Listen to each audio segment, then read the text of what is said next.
Sikhicast, and today our guest is Stevie Kaur. She's a entrepreneur and um, a volunteer with multiple Sikh organizations. And today she's going to talk to us about her journey into Sikhi and the organization she works with.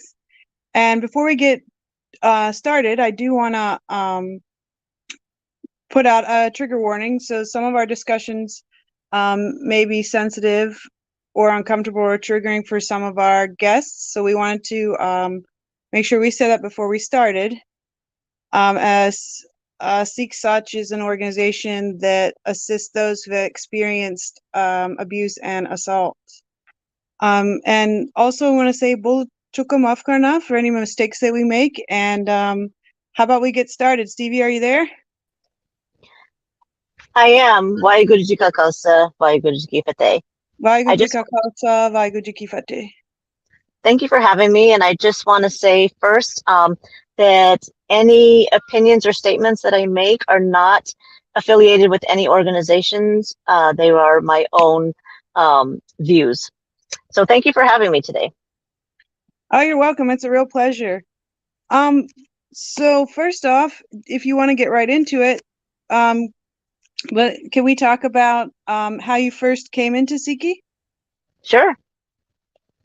So a lot of people, I think, they always think that when you come to Sikhi or when you find out about what Sikhi is, or some say Sikhism, that it's through a religious, you know, you're at the Gurdwara or you meet someone or it's something based in religion.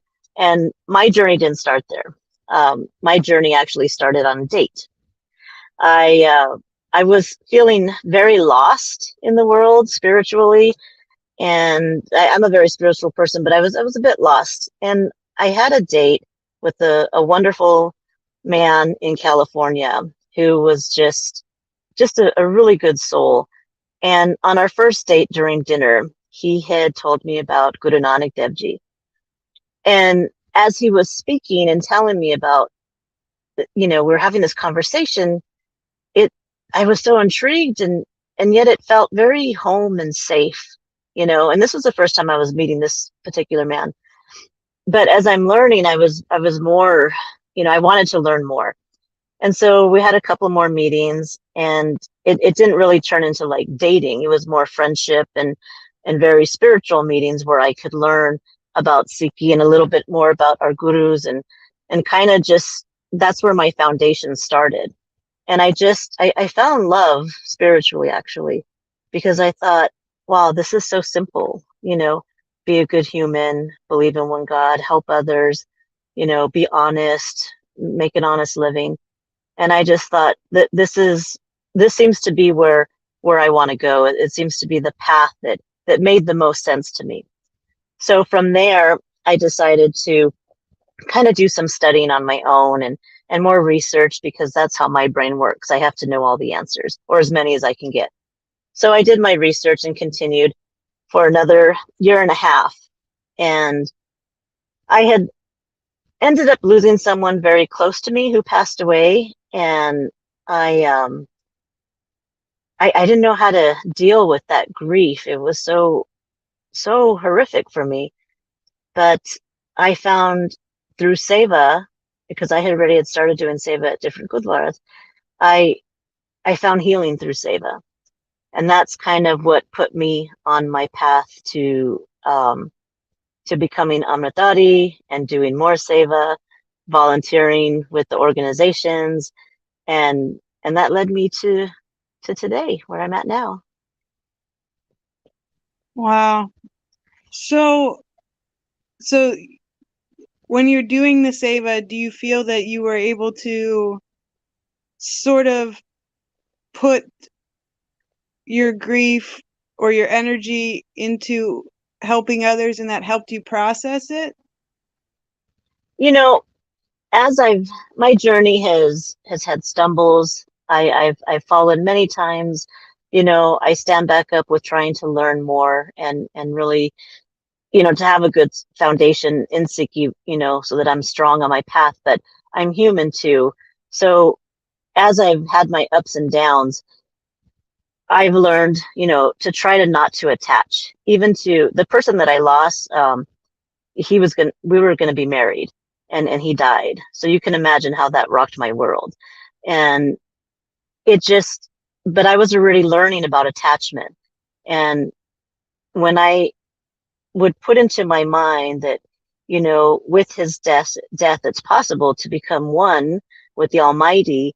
And I thought, wow, what a beautiful way to be. Like, I don't want to keep them here. I don't want to mourn for them that way, hoping, wishing that they had stayed with me when you could be with Waheguru. And so I put this in my mind, and through helping others, that just kind of cemented that for me. And I don't know, in the service of others, there's healing in that, because you get to do something good during some of your darkest times. And for me, I don't know if that would work for everyone, but for me, it definitely helped, because, I work with a lot of homeless communities. I work with people who are really having as hard of a time as I was once having. So I feel like I can connect with them. And if I can grow that way and be a better human that way, then I'm enriching my life, and how could that not heal you? Right. And Sikhi is so simple. And we talked on the show before about Nam Japana. So Mm-hmm. doing Simran, saying Vaheguru, and remembering God in everything you do. Kirt Karna, working hard, and Van Chakana, helping others, the Seva. Mm-hmm. And, sometimes I talk with people and they feel like, oh, I'm not a good Sikh because I don't look this way, or I don't go to the Gurdwara, I don't.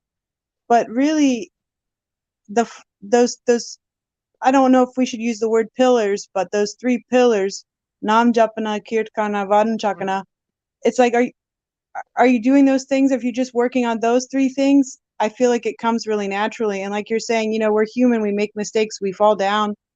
And I've just seen how Vaheguru, being Mata Pita, being mother and father, just like a parent who cares for you, even when you make mistakes, God is still good to me. God is still Yeah. making things work out in my life. And sometimes I get so anxious or worked up and like, oh, this could happen or that could happen. I'm like, why am I doing that? Because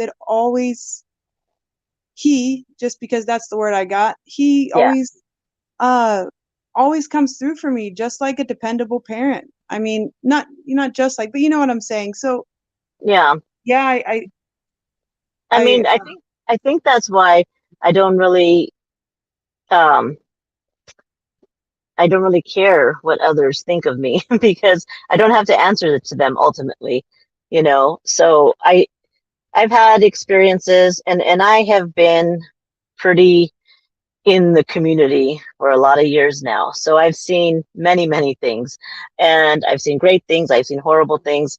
Um, but I don't think Sikhi to me is a look.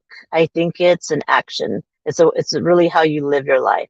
So whether I have the star on, I have my hair out, to me, it doesn't really matter. Yes, people can recognize me. If I look a certain way, they might say, oh, she's a Sikh. But I would hope that my actions and what I do in the world, that someone would say, oh, she's a Sikh. You know what I'm saying? yeah, absolutely. I know what you're saying. And Because we've had people, all in Bana, who, secretly drink, or they're, sexually assaulting someone, or they're beating their wives. And there will be some Sikhs who will be like, no, that doesn't happen. But I hear it weekly from people in the community that it is happening. And I've personally had 2 Amritari men dressed all in Bana who have made sexual advances and asked me for favors. And I'm thinking, wow. And I said, I can't really help you. I can just guide you and say, you know what, you might want to take a different approach, and no, thank you. Um, so you would look at them and think, wow, they're so religious and they're so walking on the best path. But no, you're cheating on your wife and doing horrible things. So it doesn't really matter what you wear. I would love it if, yes, by our dress, our attire, what you see on the outside is really what you really were. But because I've seen it so many times, and not just in the Sikh community, we're talking Catholic, Christian, Jewish, Amish, it doesn't really matter. It's every community. Because what I tell people is that we're human beings. So humans will make mistakes, some far worse than others, but we will all make mistakes. So each day, I just hope that I live my life better than the day before. That if I made mistakes, I can learn from them and not repeat them.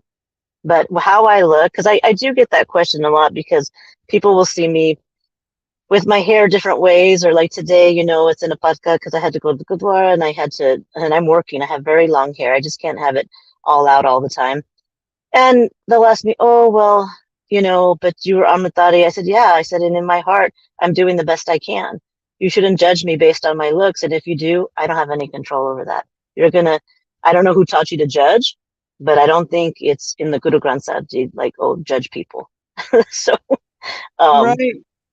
just judge me by my actions, and that hopefully will be enough. Right. Guru Nanak said, I am not good and no one is bad. It's a very individual Yeah.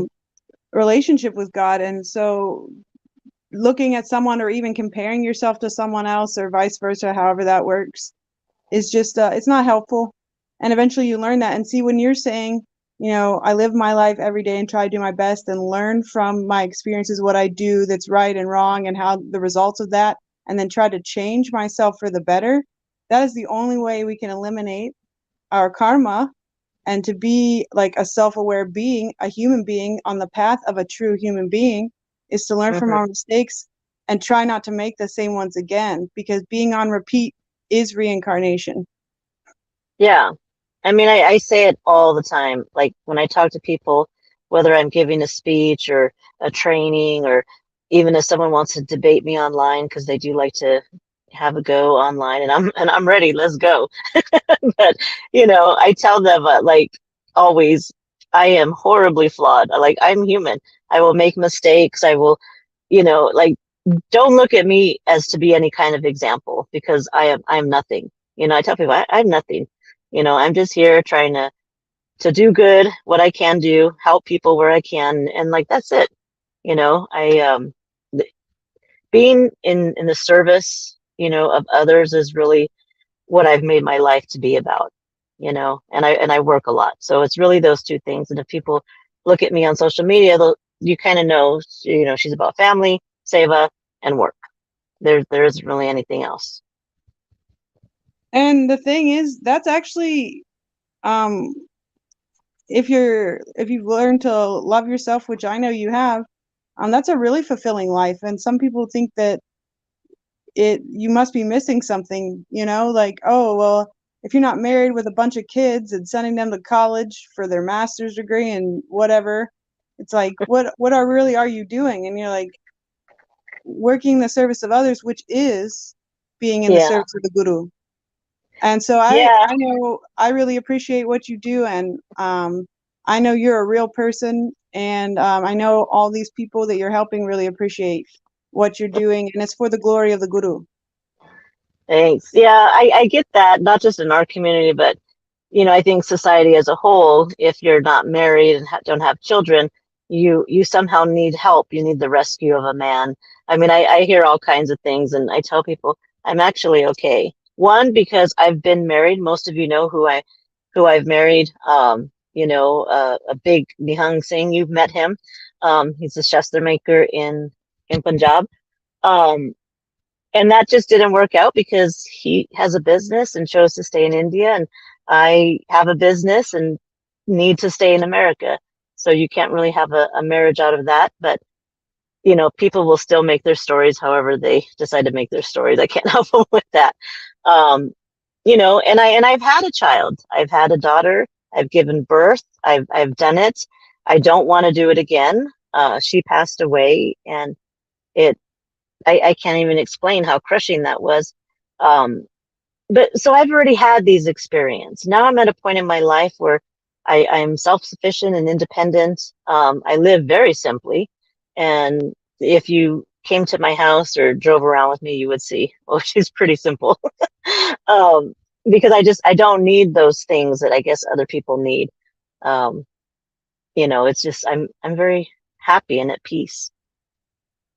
Well, I'm really glad for you that you've been able to come out of all of that suffering into this. And you know, it's just so reminiscent of many Sikhs in our past and present that even though they have suffered, we have suffered, we continue to keep our faith in Waheguru and go closer to him because we know, such a Namira Adharo, that the name is my only support. So that no matter what happens, we can go to him and he'll still be there for us. And when you get that closeness and it is there, it's like, you're like, I can't control anybody else and I don't want to.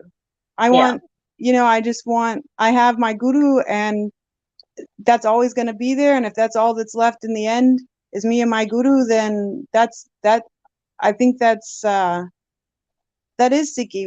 We have the people we love. And like you said about attachment, and it is a hard concept, especially in this society, being raised in typical society where it's saying, family is everything, and they are. Mm-hmm. But everything does turn to dust except for him. Yeah, it's sad, but it's the reality.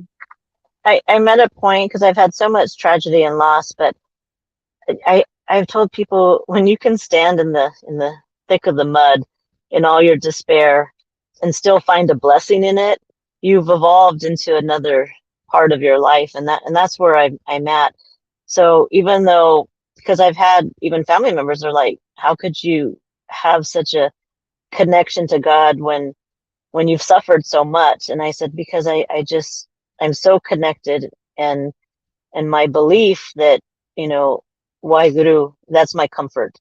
And I know everything has happened, whatever I've experienced is how it was supposed to be. Even all the pain and sorrow, I learned from it. I suffered through it, I learned from it, and I grew from it. Yeah, we can just feel it, and I think that's what everyone who's seeking God wants, is to feel that no matter what, we have that connection and he's there for us. And do you want to talk a little bit about specifically your sevas, wherever you want to start? And like I said, once again, we're going to get into some sensitive topics. But we want to address those because, like you said, things happen in all communities because we are all human. But we specifically as Sikhs want to address some things that are going on in our community, and not just address them, but take action. What can we do? And so these organizations are doing that.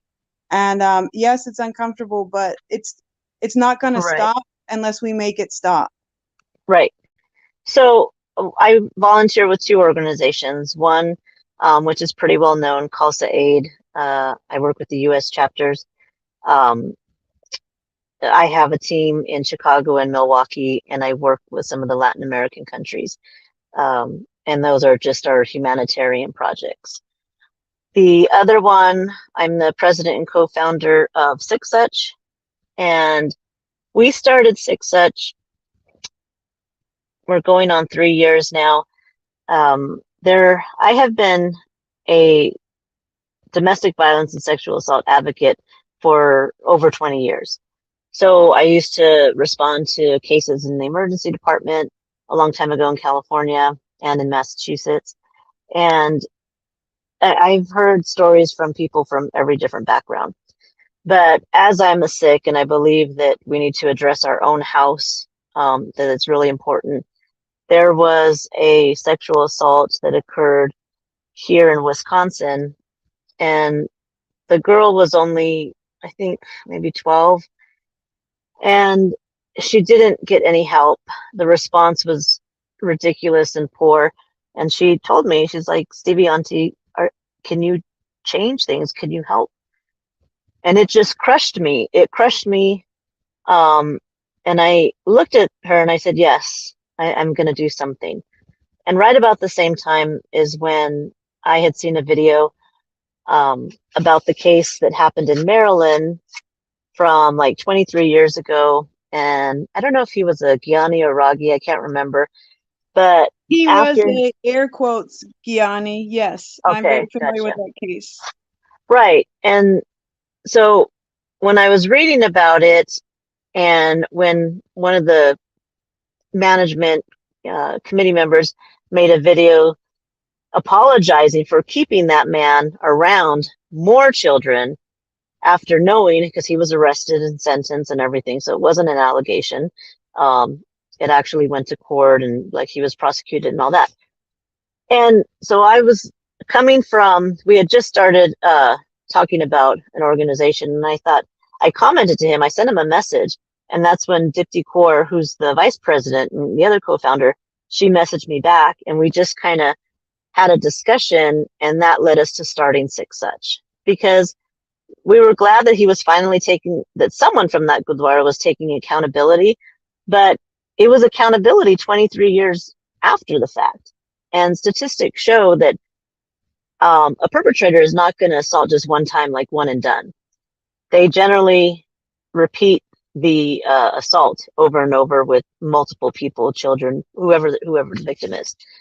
And so, and I know it is incredibly hard for people to see someone wearing any religious attire, or who thinks, they're a Gyani, they're supposed to be safe, or anyone that's a representation of like the Gurdwara, that they would be safe. But that's not always the case. I mean, we have predators among us, and our thing is not just accountability, but like, what measures is everyone putting in place to keep men, women, and children, females, like everyone, literally, because the cases that I've heard affect everyone. Like, what is everyone doing to keep everyone safe? And what we found out is not really anything. There aren't policies in place. There aren't protocols in place. The most recent occurrence happened in the Pennsylvania Gurdwara recently, maybe a couple months ago, in April, I believe. And the victim called me. I had a chat with them, and I contacted the management directly. And their response was, well, we wish she would have come to us directly. So then my response to that is, but what would you have done? Well, we would have sat her down and had a talk. I said, so basically you're going to re-victimize her.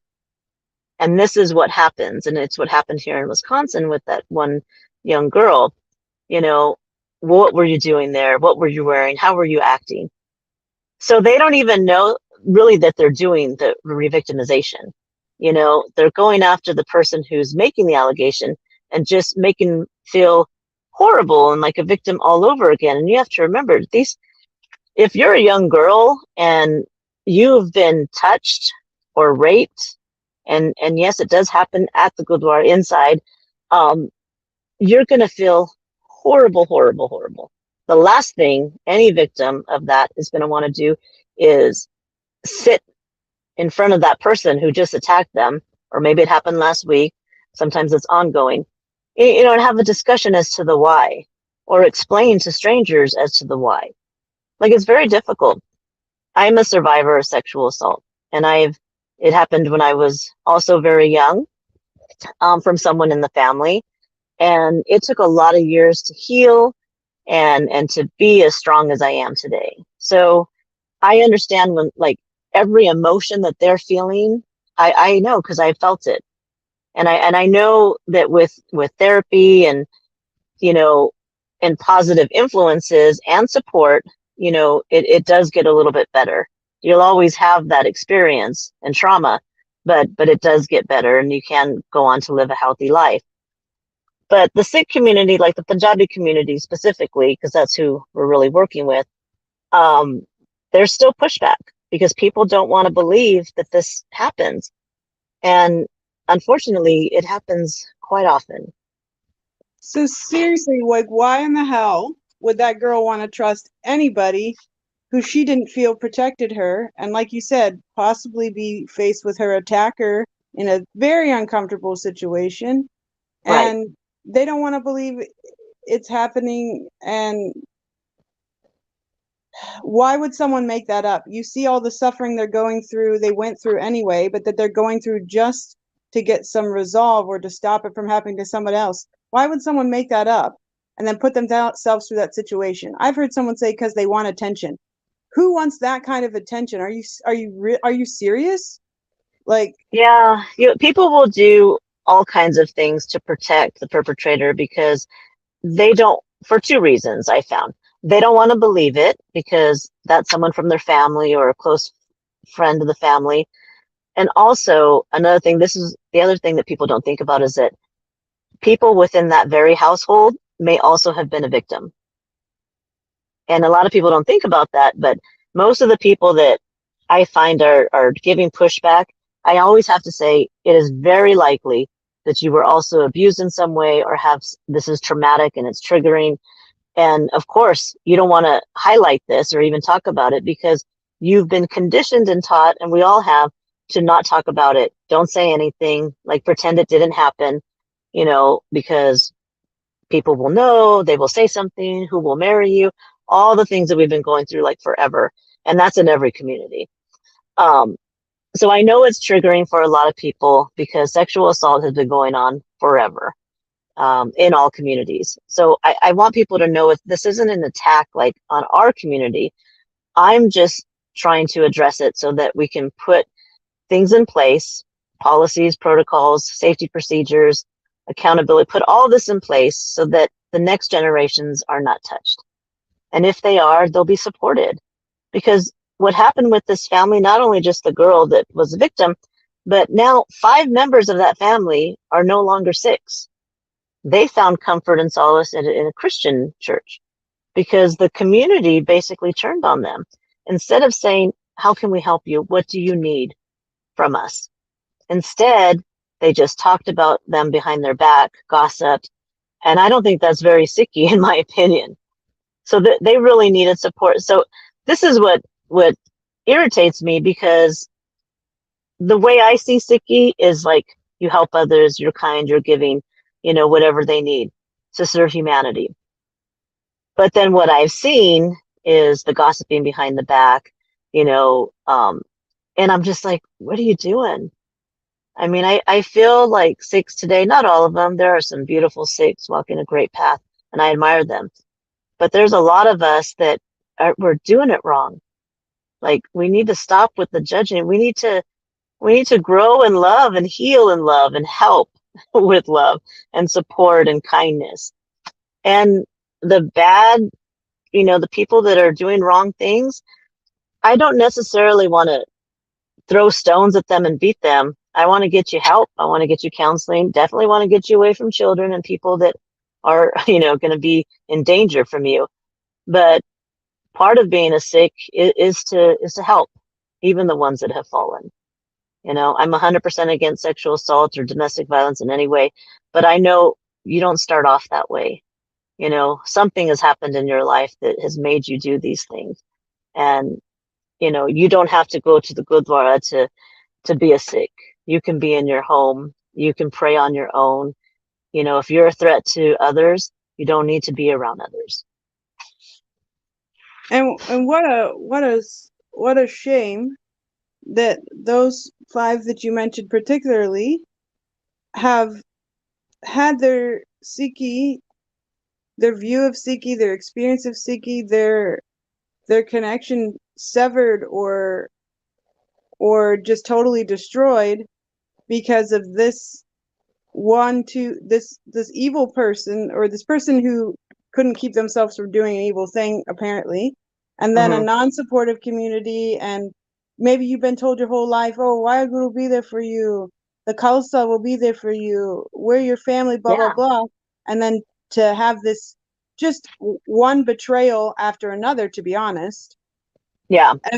And I just, that's so hurtful. And I'm glad they found solace and comfort somewhere else. And, as Sikhs, we do believe that there's only one God and that you can get to him through many paths. But, maybe they were totally on their way in Sikhi and everything was fine until that someone threw like nuclear bomb.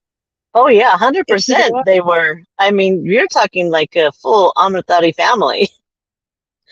And just Wow. now it's just, and it was crushing to me because I love this family so much. And it just, you know, when I hear this in communities, it just, I'm crushed, and I want to tell them, oh, you guys are doing it wrong. Like, we need to do better, and I throw myself in there because, like I said, I'm horribly flawed. So when I say we, I mean all of us. We all need to do better.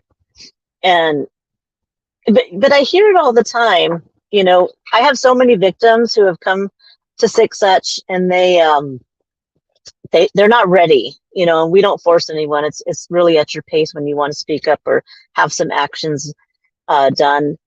But so many have come forward, and what I hear a lot is, there's so much shame, and I understand because after being assaulted myself, I felt that shame, and then finally one day I was able to empower myself and not feel that shame anymore, because as a victim, we didn't do anything wrong. Like, I was a child. Many of them are children that these men have assaulted, and women do assault too. It's not just men, but we do have the majority that it turns out it are men. So the calls I get from people like the Sikhs that contact Sick Such, they don't want anyone to know because they're worried that people will turn against them in the community. And so I want to say, Sick Such, we're there to support you. We're not going to judge you. We're going to support you because we understand what you've gone through. Um, we understand that it wasn't, that you were a child. It's not a fault of yours. But I even tell people who are adults, people, when we do trainings, we give talks on dating, kids 6 that are in college. Even if, you don't have to be a child, even if you are an adult and you're dating, or you went on a date, you believed yourself to be in love, and you were even maybe having sex, but at any point where you're like, no, I don't want to do this anymore, you have every right to say no, to stop, to remove yourself from any situation. And we need to change this mentality, like, oh, well, he or she, must have wanted it, must have been okay. It doesn't matter what you may have felt up until the moment where you say, no, I don't want to. It's no, you stop. So we're trying to get this so that people, like, we're trying to educate people so they understand, so that if that happens, people won't start judging and say, well, you were drinking. You shouldn't have been drinking. It doesn't matter if you're drinking, drunk, passed out. That doesn't give another human the right to violate your body in any way. Right. So Yeah. I really love how I know your organization is going in, and I've seen that these Gurdwaras have been pretty open to it, and I feel like the younger generations are more open to it. But yeah, teaching about consent and what really is consent. The fact that we Mm-hmm. are married, even for instance, is not an automatic consent to any and everything. Oh, yeah. When I told Nirmal, when we were married, and we had to talk about something, and he kind of made a joke because he didn't understand. And I said, oh, no, no, no. I said, even if I'm married to you, if I say no, it's no. And he was like, Acha. And I'm like, yeah, like, it's no. And he's like, I didn't know this. And I was like, well, how would you know? No one in India is teaching this. They're not talking about consent. So, and he was really like, wow. He's like, so all husbands, no one can. And I'm like, nobody has the right. I said, I don't have the right to touch you, and you don't have the right to touch me, even though we're married. If I say no, it's still a no. If you say no, it's a no. I said, because we have to have that respect. And so him and I, we always had that respect. That was never, that line was never crossed. Right, good. And it's good to communicate that. And I think you're going into his education, so even kids are learning that. So something I've practiced with my own children is that even with family members, people will say, go give grandma a hug. And the Yeah. kid seems like maybe they don't really want to. That doesn't go on. Yeah. I had to explain to the other family members, look, it's not that I'm saying they can't hug you or they didn't. It's not a dig against you. This is me standing up for my child and saying that they have autonomy, and Mm-hmm. there's no, if they don't feel like touching somebody right now, we are not forcing touch. So Right. even hugs with grandma, even, and it's not because grandma's a creep, it's they just didn't feel like it right then. And they're allowed to do that because I, as an adult, I wouldn't want to be forced to, and then you're teaching them, you're automatically setting them up that forcing touch is okay, and that pleasing someone is more important than what they want for themselves in the moment or at any time. So teaching them at a Right. young age that that's, I think that's really where that starts. I mean, anyone can learn, especially if they're open to learn. Anyone can learn, but I think it's important to emphasize, like, we have to teach that to our children. And I'd say my number one advice would be, and maybe this sounds like a helicopter parent moment, but do not leave your children alone with anyone, because as much as Hmm. you think you know someone, you don't. You don't know. Yeah, it would be great if we lived in a world where they were safe, especially in any house of worship, in any community, because that's where you should be the safest, And unfortunately, I mean, people have access. They see on social media the cases in the UK, the cases in Canada. We cover Sikh such in the US, any cases in the US, and then we work with um, other agencies in the other countries, but the cases are there in abundance. If you only knew, if one is talked about, guaranteed there's like 10 more not talked about. Because no one wants to, they're going to feel like they're labeled. I can say, because I've healed, and done a lot of work on myself, that yes, I'm a survivor of sexual assault. I survived it. And when people call me and talk to me and they're like, this is happening, or they'll say, there's a wedding event and that person's going to be there. I mean, can you imagine how uncomfortable? I know, because I experienced it myself, and I reassure them and tell them, one, you do not have to go.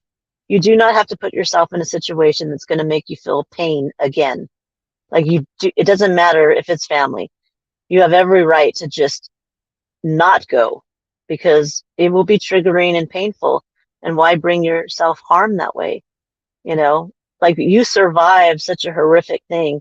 You have every right to say, no, I'm not going. And the message I want to send to all the families is, don't pressure. If someone's telling you, no, the person who violated my body is going to be there, I don't want to go, then my hope is that they'd say, well, I'm not going either, because I can't believe that happened to you. It's such a horrible thing. Or they just say, okay, of course, don't go. I know if it was my daughter or my son, I would say, absolutely, you do not have to go. Like, I would never want you to be in a place that made you feel pain again, ever. And as a Sikh, we need to all feel that way. Everyone is my sister, my brother. They're, any children, they're all my children. So of course I would never want them to feel pain.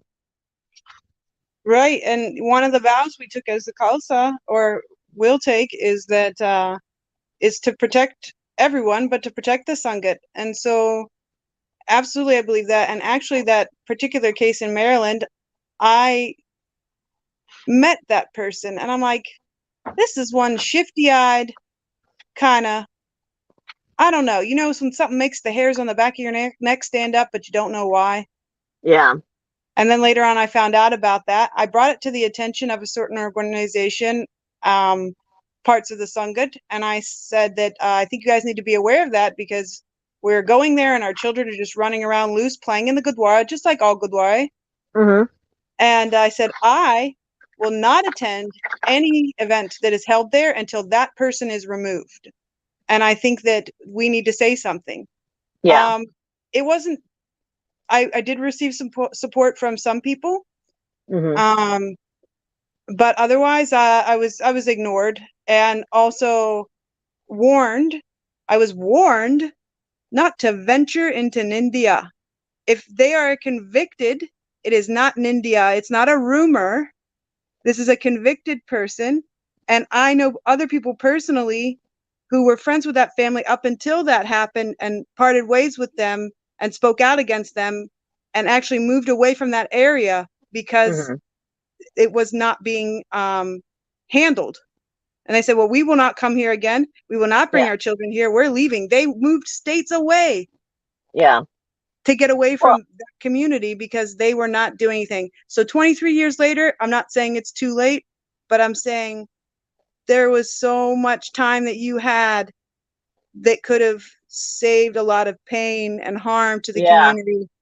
And I'm glad Well, we're waking up now, but yeah, and it's in I want you to respond to this, but I also want to say in your response here, could you name maybe 1, 2, or 3 things that would be your top advice if somebody they're listening now, but for some reason they don't decide to do any more looking into this or to go on the Sikhicast website or whatever? What are like your top 1, 2, 3 tips for families or for the Sikh community to um to take action or to prevent this kind of thing? What's your advice on protecting their families and protecting others?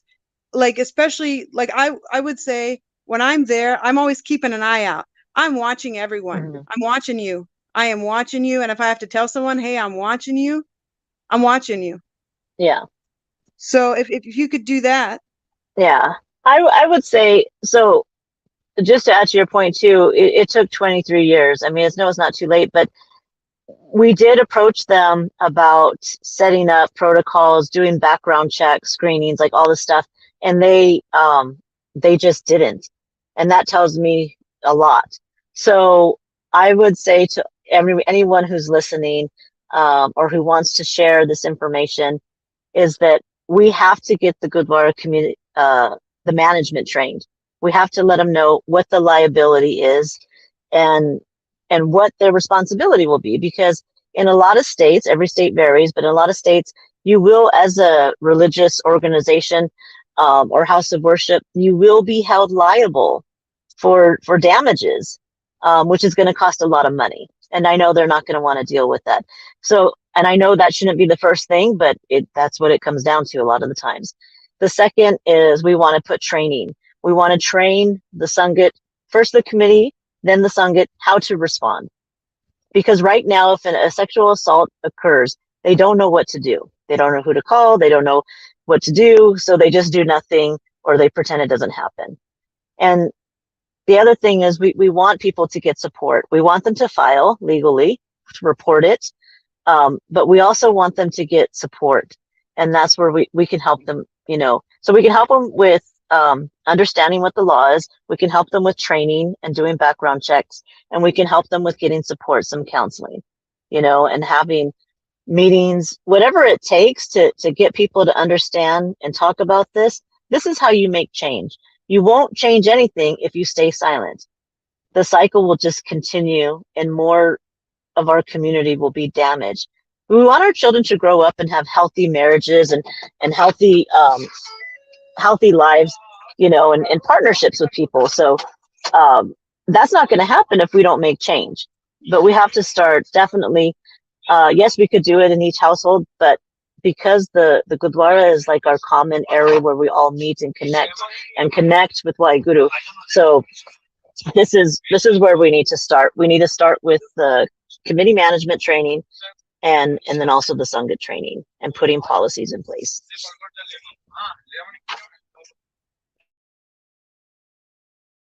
Okay, thank you so much for doing that. So we're getting close to the 45-minute mark, and I know you said you had some things. So is there anything you want to say before you need to go? Yeah, I mean, like I said, I could talk on this subject for days, but I did have to cut it short today. I really appreciate your time and having this platform to kind of share my story and the things that Sikhsuch, can do for the community. Just my number is everywhere. It's on the website also. Please, if any question is fine. It doesn't matter. Anything anyone has to ask, please reach out to us so that we can help. Even if you just need to get on a call, send me a text, send me an email. This is how we start healing, how we start changing things, is to have these discussions. So thank you very much. Appreciate it. Okay, and thank you for everything that you're doing. We really need this. And yeah, your organization does come to the Gurdwaras, and you guys have literature, and you do speaking and seminars, and then can meet with people privately, correct?